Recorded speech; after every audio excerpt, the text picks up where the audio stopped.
안녕하세요.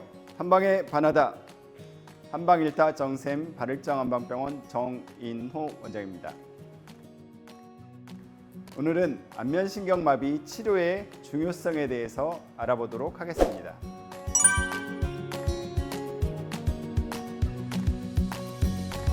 안면신경마비는 7번째 뇌신경인 안면신경이 마비되어서 생기는 질환으로 얼굴의 표정근이 마비되고 귀 뒤에 통증이 생기거나 청각이 과민해지거나 혹은 미각이 이상해지는 질환입니다. 안면마비는 다른 여타 질환에 비해서 그동안 경시되어 왔습니다. 그 이유는 통증이 있기는 하지만 심하지 않고 생명과는 직접적인 연관성이 없으며 자연 치유될 확률이 높다고 여겨졌기 때문입니다.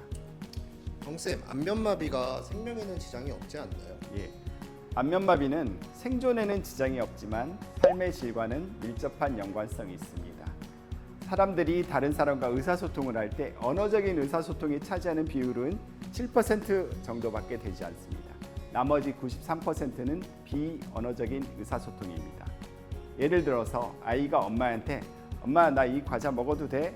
라고 했을 때 엄마가 부드럽고 온화한 표정으로 그래 먹어 라고 하는 것과 인상을 잔뜩 쓰면서 그래 한번 먹어봐 라고 했을 때 아이는 어떻게 느낄까요?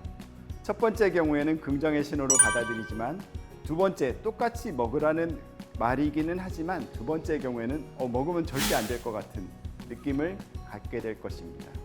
언어적인 의사소통과 비언어적인 의사소통이 강하게 충돌할 때 대부분의 경우 비언어적인 의사소통을 선택하게 됩니다. 또 사람들은 서열이나 서로 간의 친밀도에 따라서 얼굴 표정과 거리를 다르게 합니다. 예를 들어서 가까운 사이라면 친밀하게 다가가서 이야기할 때 친근함을 느끼겠지만 거리가 있는 사이인데 가까이 다가오면 오히려 부담스러워서 뒤로 물러나거나 하게 됩니다. 상대방이 상사나 어려운 사람이라면 공손한 표정을 지으면서 이야기를 할 테고 상대방이 못마땅하다면 인상을 찡그리거나 입꼬리를 한쪽으로 올리거나 그러면서 대화를 하게 됩니다. 내가 만약 어떤 사람이랑 이야기를 하는데 상대방이 눈을 이렇게 찡그리거나 입꼬리를 이렇게 삐딱하게 하고 있다면 내 말이 못마땅한가? 라고 받아들이게 됩니다. 정쌤, 안면마비가 오는 환자들이 가장 불편한 점은 무엇일까요? 안면마비가 온다면 생존에는 지장이 없지만 비언어적 의사소통의 가장 중요한 수단인 얼굴 표정에 문제가 생기기 때문에 삶의 질이 급격하게 떨어지게 됩니다.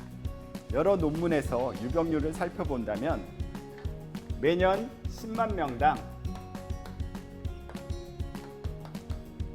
30명 정도가 발병을 하게 됩니다. 그리고 이 중에서 30% 정도의 사람이 후유증을 남기게 됩니다.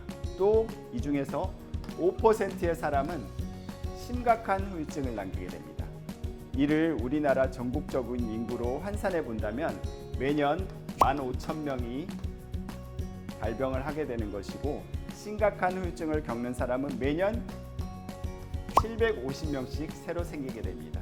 결론적으로 우리나라에 현재 3, 4만 명 정도의 심각한 후유증 환자가 있다는 것입니다. 이 심각한 후유증 환자들의 얼굴을 보면 어떨지 한번 보도록 하겠습니다. 이 자료를 보시면 심각한 후유증을 앓는 사람들은 한쪽 눈이 감기지 않거나 입이 한쪽으로 삐뚤어져 있거나 아니면 웃을 때 삐딱하게 웃거나 혹은 음식물을 먹을 때 눈물이 계속 나는 등의 증상을 겪게 됩니다. 여러분이 이러한 얼굴로 나머지 인생을 살게 된다고 생각해 보십시오. 길을 지나가는데 모르는 사람이 이렇게 한번 깜짝 놀라면서 쳐다본다든지 아니면 힐끔힐끔 곁눈질로 쳐다본다든지 혹은 다른 사람이랑 이야기하는데 나는 분명히 이 뜻으로 전달했는데 상대방은 뭔가 이상하게 받아들이는 것 같다든지 아니면 좀 친한 사람이 오랜만에 만나서 너 얼굴 왜 그래? 라고 이야기한다면 상처를 많이 받게 되겠죠. 따라서 안면마비를 앓는 사람들은 사회적으로 심각한 삶의 질의 저하를 겪게 됩니다. 그럼 정쌤, 안면마비라고 인지가 되면 제일 먼저 어떻게 해야 될까요? 만약에 안면마비가 발생했다면 시간이 지나면 저절로 낫겠지라고 생각하시면 절대로 안 되고 입원을 통해서 충분한 휴식을 취하면서 적극적으로 치료해야 합니다. 결론적으로 오늘의 영상의 팩트는 첫 번째, 안면마비는 시간이 지나면 저절로 낫는 질환이 아니다. 두 번째, 안면마비가 발생했을 때 후유증이 남을 가능성은 30%이고 이 중에서 심각한 후유증이 남을 확률은 5%인데 만약에 후유증이 남는다면 사회적인 삶의 질이 급격하게 떨어진다. 따라서 안면마비 후유증이 남지 않도록 초기부터 충분한 휴식을 취하면서 적극적으로 치료해야 한다입니다. 오늘은 안면마비 치료의 중요성에 대해서 알아봤습니다. 다음 편에서는 안면마비 후유증의 원인과 증상 그리고 그 치료에 대해서 알아보도록 하겠습니다. 세상 모든 사람들이 건강해지는 그날까지 한방 1타 정쌤 발을정 한방병원 정인호 원장이었습니다. 모두가 건강해지는 그날까지 구독, 좋아요.